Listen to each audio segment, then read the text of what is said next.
Subscribe कीजिए ICDS information YouTube channel को और दबाइए इस घंटे को ताकि आपको मिल सके हमारे नए वीडियो सबसे पहले, और ये फ्री है। इंक्रीमेंटल लर्निंग अप्रोच मॉडल संख्या 6 में आप सभी का फिर से स्वागत है। सबसे पहले हम समझेंगे विभिन्न खाने के स्रोतों का क्या महत्व है। तो चलिए स्टार्ट करते हैं। विभिन्न प्रकार के खाद्य पदार्थों से हमें अलग अलग तरह का पोषण मिलता है जो शरीर को ताकतवर और रोग मुक्त रखता है। दूध और दही, जो लोग मांसाहारी नहीं हैं उनको दूध, दही और दूध के उत्पादों से भी अच्छी गुणवत्ता वाला प्रोटीन मिलता है। ये विटामिन ए, विटामिन डी और कैल्शियम के अच्छे स्रोत हैं। तंदुरुस्त हड्डियों के लिए विटामिन डी और कैल्शियम अनिवार्य होता है। इसके अलावा अन्य प्रोटीन युक्त खाद्य पदार्थ, ऐसे परिवार जो मांसाहारी हैं वह घर में खाने जाने वाले सभी खाद्य पदार्थ शिशु को खिला सकते हैं। इन पदार्थों से अच्छी मात्रा और गुणवत्ता वाला प्रोटीन, विटामिन ए और डी मिलता है।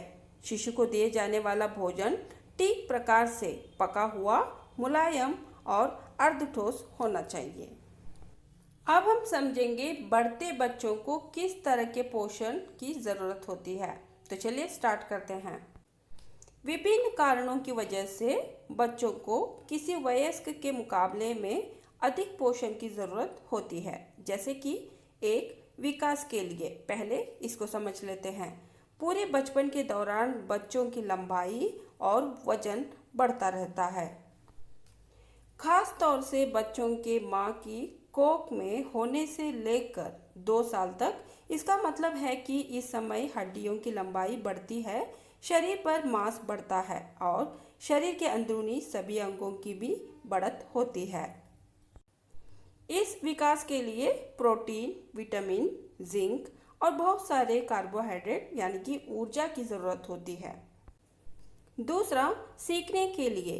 पहले 2 साल में एक बच्चे के दिमाग का आकार किसी वयस्क जितना हो जाता है।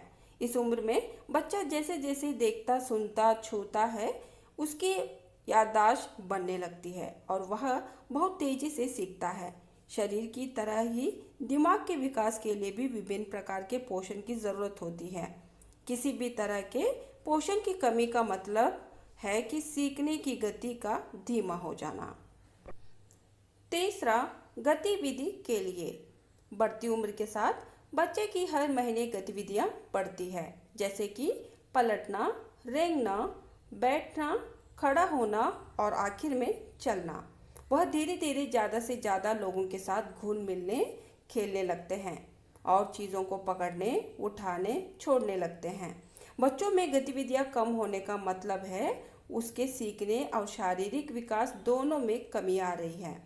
बच्चों में गतिविधियों के लिए पर्याप्त ऊर्जा की जरूरत पड़ती है, जिसके लिए अधिक मात्रा में कार्बोहाइड्रेट और वसा का उपयोग होता है।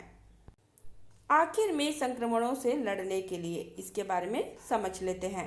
पहले 2 साल में जैसे जैसे बच्चे बड़े होते हैं वे खांसी, जुकाम, बुखार, दस्त जैसी बीमारियों से बार बार बीमार पड़ सकते हैं। बच्चों को इन सभी संक्रमणों से बचने और लड़ने के लिए खाने में विभिन्न प्रकार के पोषण की ज़रूरत होती है। पोषण के अभाव में बच्चा ज़्यादा दिनों तक बीमार रह सकता है, उसका वजन कम भी हो सकता है और वो गंभीर बीमारियों का भी शिकार हो सकता है।